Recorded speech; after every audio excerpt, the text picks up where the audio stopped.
وعلیکم السلام ورحمۃ اللہ وبرکاتہ۔ اللہ رب العالمین خیر و عافیت میں رکھے۔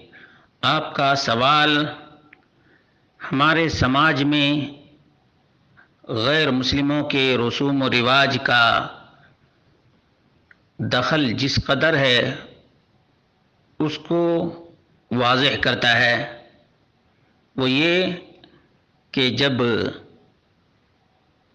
بارات لے کر جانے لگتے ہیں تو دولہا مسجد میں جا کر نماز پڑھتا ہے 2 رکعت، تو کیا یہ صحیح ہے؟ اس کا جواب یہ ہے کہ یہ بارات کا سسٹم اسلام میں بالکل نہیں ہے۔ اسلام میں بارات کا سسٹم بالکل ہی نہیں ہے، سراسر ہندوانہ رسم و رواج ہے۔ اس لیے جہاں تک ممکن ہو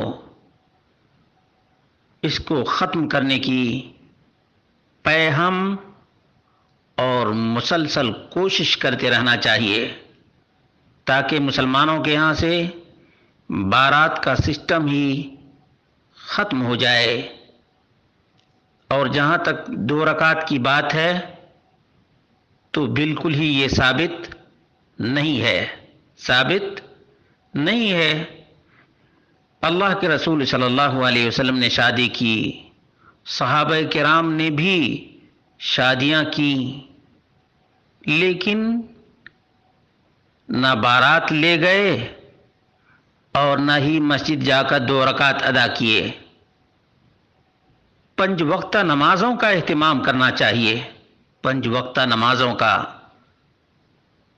شادی کے وقت میں کلمہ بھی پڑھایا جاتا ہے اور 2 رکعت نماز پڑھنے کے لیے بھی کہا جاتا ہے۔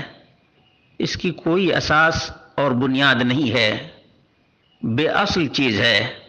اس لیے مسلمانوں کو ایسی چیزوں سے توبہ کرنا چاہیے۔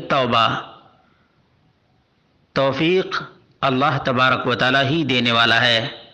وما توفیقی الا باللہ۔